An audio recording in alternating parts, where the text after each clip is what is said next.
Hello friends, अस्सलाम वालेकुम everyone. नमस्कार, आदाब।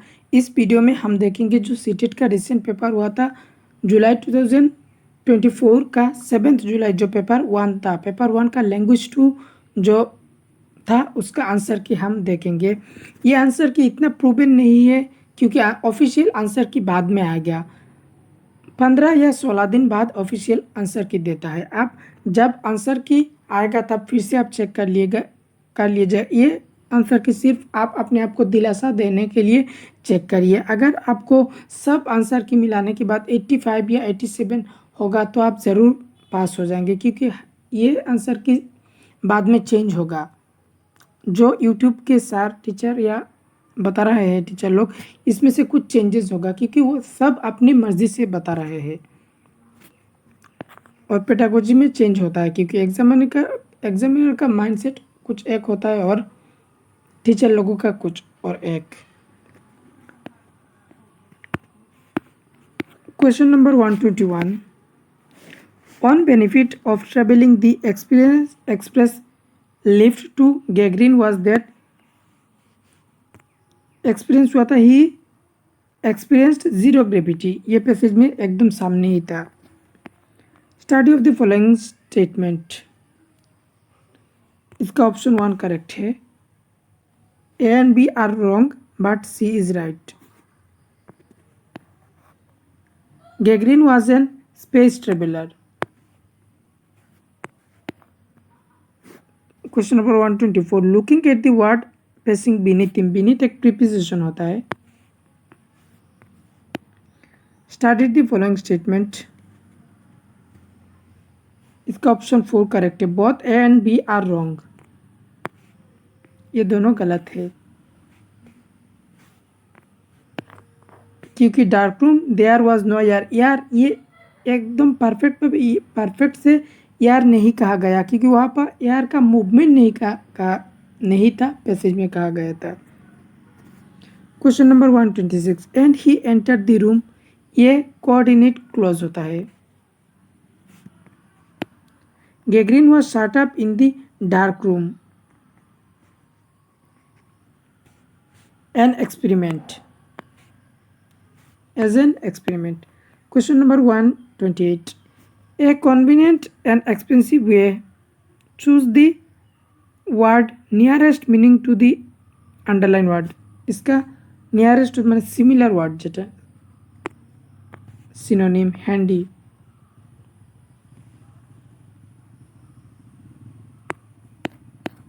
next passage, study the following statements। इसका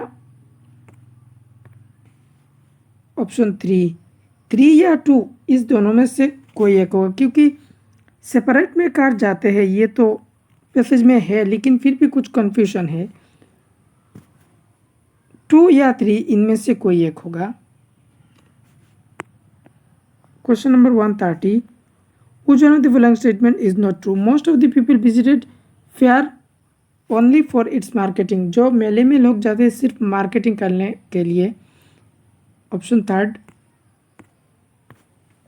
is correct. Question number 131, which one of the following statement is true? It was known for an annual fair। ये जो मेला था ये annual ही था।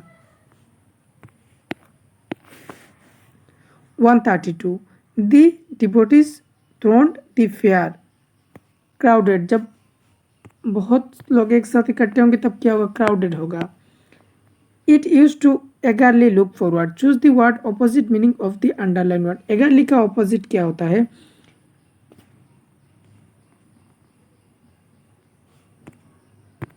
indifferently।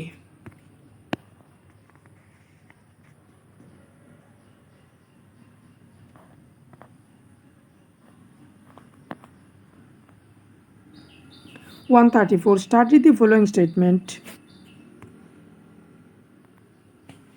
both A and B are right।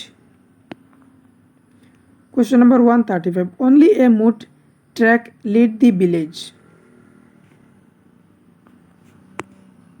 ये एक adjective है। At primary level, a teacher generally motivates learners to coloring and drawing। It helps its developing fine motor skill develop करने के लिए पिक्चर करवाते हैं, ड्राइंग करवाते हैं।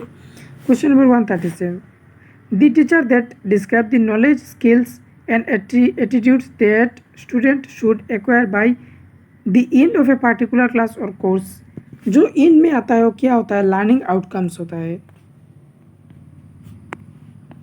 Question number 138, a teacher promotes group discussion and peer interaction in her class. She does not bother the correct spelling or pronunciation error. She is using approach in classroom, constructivist approach. Question number 139, to teach the tense in your class, you used to picture and the same person one picture then taken 15 years ago and another just clicked. You initiate a talk in the class about the present and past, his appearance, his habits. You can are using rule based grammar, structural grammar. ये pedagogical grammar भी हो सकता है और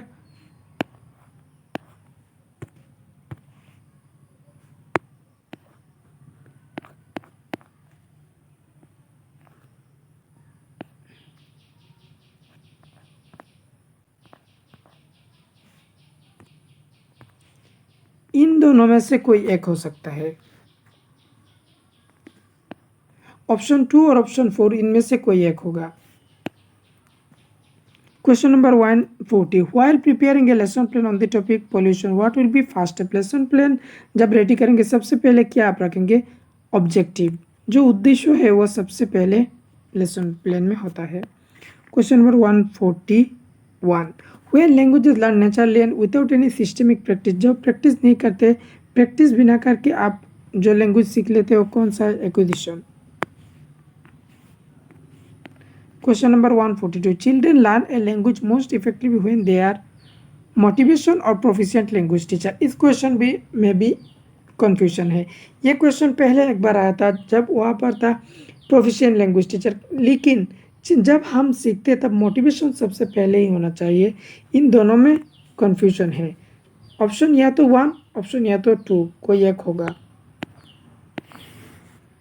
question number 143, linguistic competence enable learners. जब आप कुछ बोलेंगे तब कब बोलेंगे और कैसे बोलेंगे? जो know how and when the use language appropriately.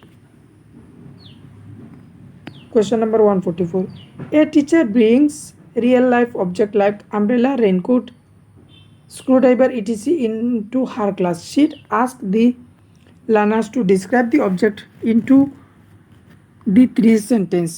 This is called realia.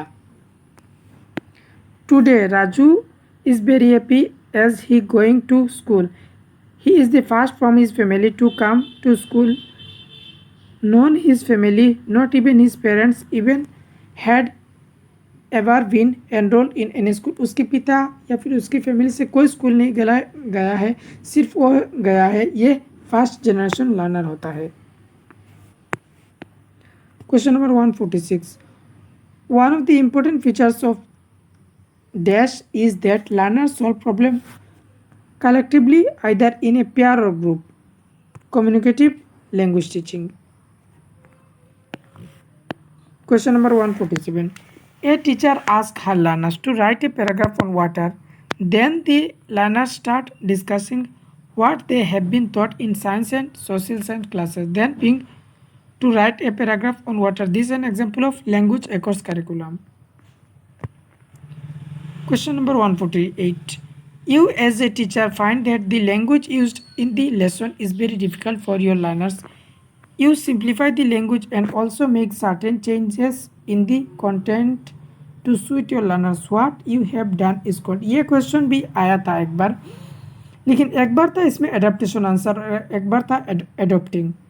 इन दोनों में से कोई एक होगा।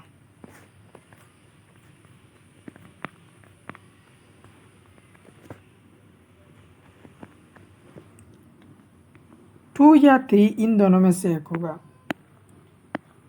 Question number 149, you were born and brought up in a village where everybody spoke in Hindi and you too begin using the language without going to any school. आप school नहीं गए हो, जो आपके आसपास लोग बोलते उस वो लोग हिंदी बोलते हैं, तो आपका लैंग्वेज, आपका फास्ट लैंग्वेज कौन सा होगा? क्वेश्चन को घुरा फिरा कर एक ही बात है, जो आपका फास्ट लैंग्वेज कौन सा है? Hindi. When you go to teach, you find the textbook begin with rhymes and picture stories. सबसे पहले राइम्स या फिर स्टोरीज से शुरू होता है, इनमें आके अल्फाबेट आता है। ये टॉप डाउन अप्रोच होता है। और यहाँ पे हमारा इंग्लिश का ख़त्म हो गया। अगर आपका मार्क्स कम आ रहा है तो आप टेंशन मत करिए। अगर आप पहली बार सीटेट दिया है तो प्लीज़ टेंशन मत करिए। आपको पहली बार में जो कुछ समझ आया और जहाँ पर आपने गलती किया, उस गलती को आप इस बार ठीक करेंगे। आगे की प्रिपरेशन के लिए आप इस चैनल को सब्सक्राइब कर सकते हो, क्योंकि मैं लैंग्वेज का पेडागोजी देता हूँ। लैंग्वेज जैसे बंगाली या फिर इंग्लिश, इन दोनों सब्जेक्ट का पेडागोजी मैं यूट्यूब में दिया हूँ। और मैंने यूट्यूब में लैंग्वेज का क्लास होता है, लेकिन लैंग्वेज का प्रॉपर सेट नहीं होता है। जो अगर आप एक एक सेट का प्रैक्टिस या फिर सेट का पूरा सेट का वीडियो देखते हैं तो आपको पूरी तरह से आएगा पेडागोजी। लेकिन हम जैसे देखते हैं यूट्यूब में, कुछ कुछ पूरा टॉपिक का वीडियो नहीं देखते, बस कुछ कुछ का क्वेश्चन। अगर आप 15 का एक सेट देखते हैं तो आपको कुछ ना कुछ ज़रूर समझ आता है, क्योंकि मॉडरेट डिफ़िकल्टी, इजी और जो कॉम्प्लेक्स क्वेश्चन सब कुछ देखने को मिलता है, और आपका ध्यान थोड़ा और एक्टिव होता है। इसलिए अगर आपको अच्छा लगता है तो चैनल को सब्सक्राइब करें और अपने फ्रेंड्स के साथ शेयर कर दीजिए, क्योंकि उनको भी पता चले उनका मार्क्स स्कोर कितना आ रहा है। और इन स्कोर से आप बिल्कुल बेफिक्र मत रहिए, क्योंकि इसमें से चेंज होगा आंसर की में, इसमें से कुछ ना कुछ चेंज होगा। Thank you.